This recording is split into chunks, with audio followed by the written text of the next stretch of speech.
लखनऊ में हमारे संवाददाताओं ने लोगों से उनकी राय जानी है। देखिए इस रिपोर्ट के जरिए। नगर निकाय चुनाव का प्रथम चरण पूरे उत्तर प्रदेश में जारी है। कई जिलों में मतदान हो रहा है। आपको बता दें, राजधानी लखनऊ में भी खास उत्साह देखने को मिल रहा है।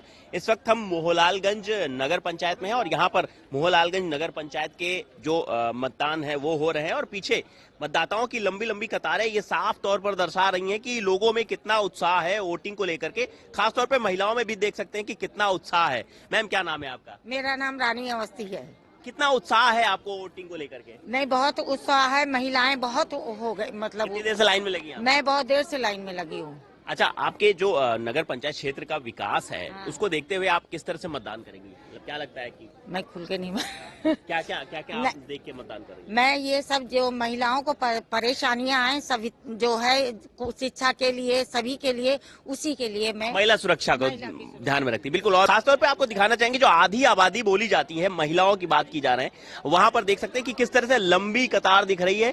ऐसे ही कई कतारें आपको दिख जाएंगी। ये मोहनलालगंज नगर पंचायत क्षेत्र है और मतदाताओं में काफी उत्साह देखने को मिल रहा है। यहाँ पर कुछ और मतदाता हैं, हम उनसे भी बात करेंगे। सर, क्या नाम है आपका? विकास सिंह।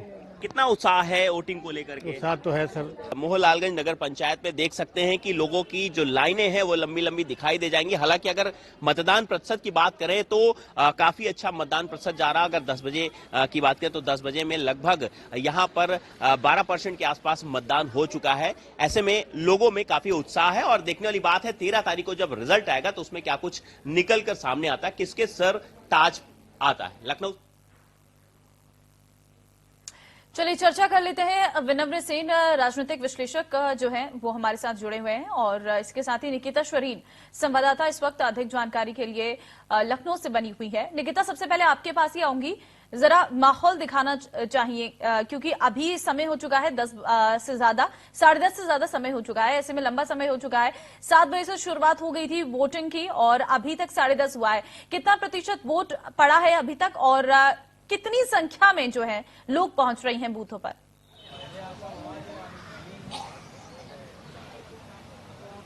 देखिए, बॉडी इलेक्शंस का फर्स्ट फेज के वोटिंग है आज और सुबह 7 बजे से ही जो पूरा प्रोसेस है वो स्टार्ट हो गया था।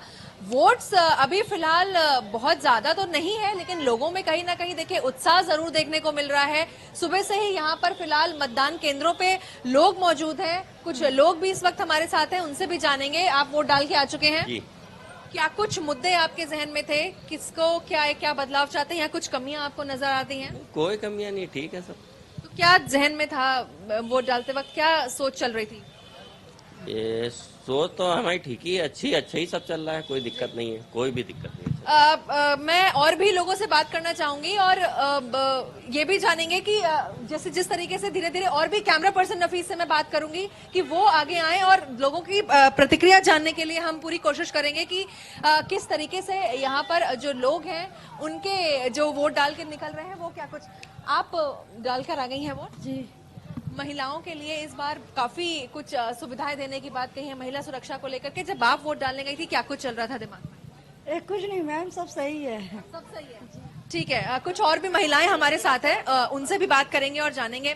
मैम, आप वोट डाल के आ गई हैं? जी। क्या कुछ दिमाग में था while voting being a female? दिमाग में क्या था, एक्चुअल में व्यवस्था मुझे कुछ इस बार की सही लगी नहीं है। अच्छा। क्योंकि जो है दिक्कत थोड़ी सी थी, क्योंकि जो जिनकी ड्यूटी लगी थी ऑलरेडी उनकी फिर से ड्यूटी इलेक्शन में लग गई। हम सिर्फ वोटिंग पे फिलहाल बात करते हैं, सिर्फ वोटिंग से बात करिए। सिर्फ यहाँ तो बहुत अच्छा था जी। सारी व्यवस्था भी यहाँ की बहुत अच्छी है जी। और बिल्कुल, जिस तरीके से अगर मैं बात करूँ, कुछ और भी लोग हैं उनसे भी बात करेंगे। मैम, आप वोट डालने के लिए जा रही हैं? क्या कुछ मन में चल रहा है, क्या कुछ लगता है? महंगाई, बेरोजगारी मुख्य मुद्दा यही है। भ्रष्टाचार, महंगाई और महिलाओं के साथ जो बच्चियों के साथ उत्पीड़न हो रहा है वो मुख्य मुद्दा है। बिल्कुल।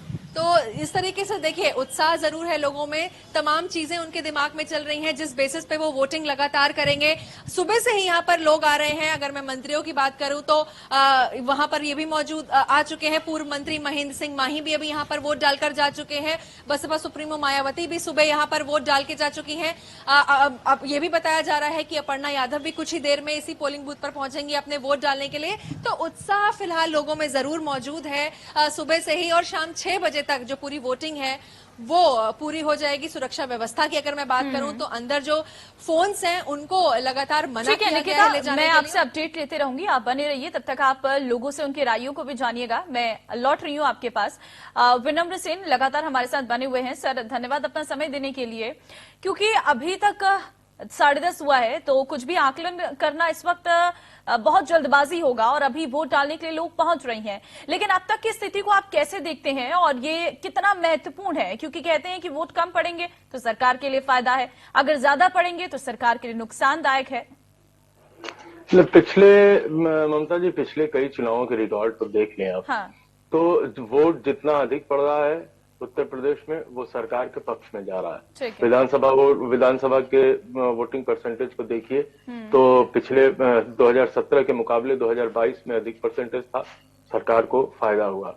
या और चुनावों का भी देख लें आप, लोकसभा के चुनाव का देख लें तो सरकार को अब वो स्थिति बिल्कुल भी पहले वाला आंकड़ा के आधार पर आप उसका आकलन नहीं कर सकते कि वोट परसेंटेज ज्यादा पड़ेगा तो सरकार के खिलाफ पड़ रहा है, कम पड़ रहा है। तो एक लोगों में जागरूकता, स्वाभाविक जागरूकता आई है, साक्षरता के साथ साथ जागरूकता आई है कि नहीं, मताधिकार हमारा सबसे मूल अधिकारों में से और सबसे महत्वपूर्ण अधिकारों में से एक है। तो ये जागरूकता के कारण दिन प्रतिदिन जो लोगों के भीतर चेतना जागृत हो रही है कि अपने वोट को के अधिकार का इस्तेमाल करके अपने नेता को चुनने की, तो इसलिए परसेंटेज बढ़ रहा है। और ये बड़ी प्रसन्नता की बात है, बहुत खुशी की बात है कि आपके रिपोर्टर्स के माध्यम से पता चल रहा है और भी माध्यमों से पता चल रहा है कि इस बार वोटिंग परसेंटेज सुबह ही 10 बजे तक इतना अच्छा है जितना पहले कभी देखने को शायद ही मिला है।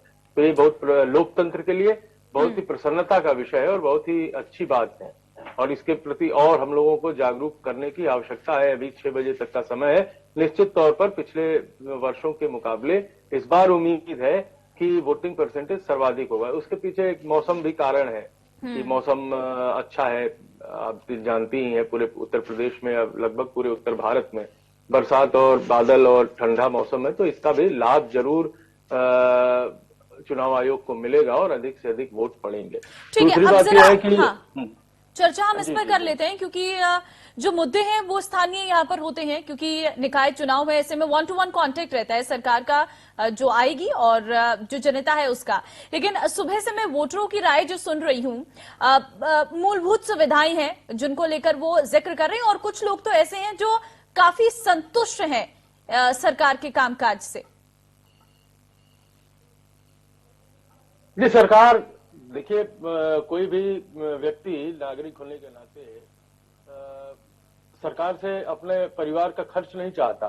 तो क्या चाहता है, तो उसको उसके परिवार में रोजगार रहे, उसका परिवार सुख चैन शांति से रहे, यानी कानून व्यवस्था रहे, और भ्रष्टाचार मुक्त शासन व्यवस्था चले। इन तीनों मुद्दों पर मेरे ख्याल से योगी सरकार ने अपने आप को एक मानक के रूप में स्थापित किया। केवल सफल ही नहीं रही बल्कि देश भर की सरकारों के सामने एक अपने को योगी सरकार ने मानक के रूप में स्थापित किया, और इसका फायदा उनको इस चुनाव में भी मिलता हुआ नजर आ रहा है। खासतौर पर कानून व्यवस्था और भ्रष्टाचार मुक्त समाज शासन व्यवस्था, इन दो विषयों पर आप देखिए, झांसी से लेकर गोरखपुर तक और बलिया से लेकर आपको मुजफ्फरपुर तक, गाजीपुर से लेकर गाजियाबाद तक इसका आपको असर दिखाई पड़ेगा उनके कानून व्यवस्था को सुदृढ़ करने की दृष्टि से और भ्रष्टाचार मुक्त शासन की दृष्टि से। ये जरूर कहीं न कहीं इस चुनाव में भी, इस लोकल बॉडी के चुनाव में भी योगी सरकार को इस बात का फायदा मिल रहा है। दूसरी बात, जो स्थानीय मुद्दे हैं, सड़क, खड़ंजा, नाली, लाइट, पानी का नल, इस मामले में भी पहले की अपेक्षा कुछ तो स्वाभाविक तौर पर बजट बढ़ने के नाते पहले की अपेक्षा सुधार हुआ है। शहरों में सड़कें बनी, नाले बने और लाइट्स लगी बिजली के। आप देखिए पूरा बुंदेलखंड जो केंद्र की सरकार है मोदी जी की, उसमें आप देखिए तो हर घर को नल से जल योजना के माध्यम से पूरा बुंदेलखंड जो पानी के लिए तरसता था, उस पूरे बुंदेलखंड में हर घर नल से जल योजना के तहत हर घर में नल से पानी दिया जा रहा है। तो ये जरूर कहीं ना कहीं ये बातें जनता के दिमाग में स्ट्राइक करती हैं और जनता इस बात से प्रभावित होती है। उनको कोई खजाना, जनता को पता है कि कोई सरकार आएगी, कांग्रेस आए, भाजपा आए, सपा आए, बहुजन समाज पार्टी आए, कोई उनको अपने घर का खजाना, कोई अपने घर की तिजोरी नहीं दे देगा। उनको यही मूलभूत सुविधाएं चाहिए और वो सुविधाएं मेरे ख्याल से भारतीय जनता पार्टी की उत्तर प्रदेश की योगी सरकार दे रही है। इसलिए कहीं ना कहीं एक स्वाभाविक सिंपैथी उनके साथ है। लेकिन एंटी इनकम्बेंसी के नाते भी या समाजवादी पार्टी की ये जो मतलब बहुत प्रतिस्पर्धात्मक जो उनकी रैलियां हैं या उनका जो प्रचार अभियान है, बड़ा एग्रेसिव प्रचार अभियान, उसके नाते थोड़ा बहुत कहीं ना कहीं डिस्टर्बेंस हमको देखने को मिल सकता है। ठीक है, निकिता से जरा जानकारी ले लेते हैं। निकिता, सुबह से आपको क्या नजर आ रहा है? कौन वोटर्स हैं जो सबसे ज्यादा संख्या में पहुंच रही है और कितनी जागरूकता आपको नजर आ रही है? क्योंकि अब तक 10:30 हो चुका है, ऐसे में वोटर्स की संख्या आप क्या अंदाजा लगा रही है वहां पर?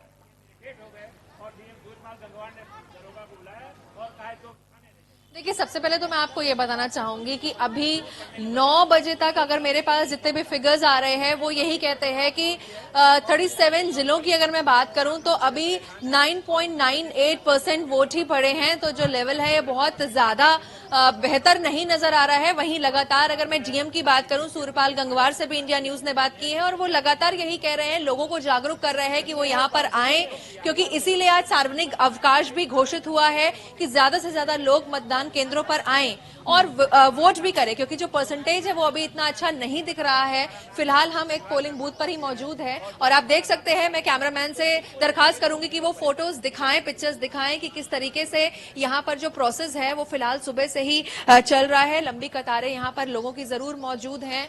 लगातार अपने अपने जो जितनी भी प्रॉब्लम्स हैं उसके साथ लोग आ रहे हैं यहाँ पर वोट करने, बताने की क्या कुछ कमियां उन्हें भी नजर आ रही हैं। नगर निगमों की अगर मैं बात करूं तो अभी इतना सब होने के बाद भी कहीं ना कहीं कुछ इलाकों में जलभराई की जो प्रॉब्लम है वो लगातार लोगों को दिखती है। तो ये सब है और भारतीय जनता पार्टी या तमाम पार्टियों की अगर मैं बात करूं तो उन्होंने भी अपने संकल्प पत्र और घोषणा पत्र में यही वादे किए हैं। अच्छी सड़कें देने की बात, कम्युनिकेशन अच्छा करने की बात, जल, इलेक्ट्रिसिटी, ट्रांसपोर्टेशन को बेहतर करने की बात की गई है। यहाँ पर लगातार कतारें हैं और मैं कुछ लोग हैं उनसे भी बात करने की कोशिश करूंगी कि क्या कुछ उनका कहना है इस पूरे नगर निकाय चुनाव को लेकर के। मैम, आपसे बात करूंगी। कुछ लोगों को फिलहाल ये भी प्रॉब्लम हो रही है कि उनका नाम ही नहीं है। वोट डाल चुकी हैं आप? नहीं मैम, अभी मैं अपना नाम फाइंड आउट कर रही हूँ, पर्ची नहीं आई है तो उसके लिए मैं नाम फाइंड आउट कर रही हूँ। अगर मिलेगा तो मैं डालूंगी, अदरवाइज बैक टू होम। अच्छा, क्योंकि नाम ही नहीं है। आपकी क्या समस्या है आंटी जी? हमारे भी यही समस्या है कि नाम नहीं आया है तो कैसे डाली। अच्छा, हाँ, 3 वार्ड है, 3 वार्ड बेकार जी हैं। ऐसा पर्ची आती नहीं, अब पर्ची नहीं होती। या कमजोरी तो उन्हीं लोगों की है। आप बताएं, आपका भी कुछ प्रॉब्लम है नाम को लेकर के? जी हाँ, मेरी पर्ची गलत आ गई मैम। अच्छा, ये देखिए नाम है और हमारा ये कार्ड है, इसलिए थोड़ा यहाँ चेक करा। आप लोगों को भी कुछ समस्याएं हैं यहाँ पे? एक पर्चियां नहीं आई है या कुछ है? नाम ही नहीं है, नाम ही कट गए हैं। नाम कट गए हैं, पर्चियां नहीं आई हैं। तो फिलहाल चलिए एक बड़ी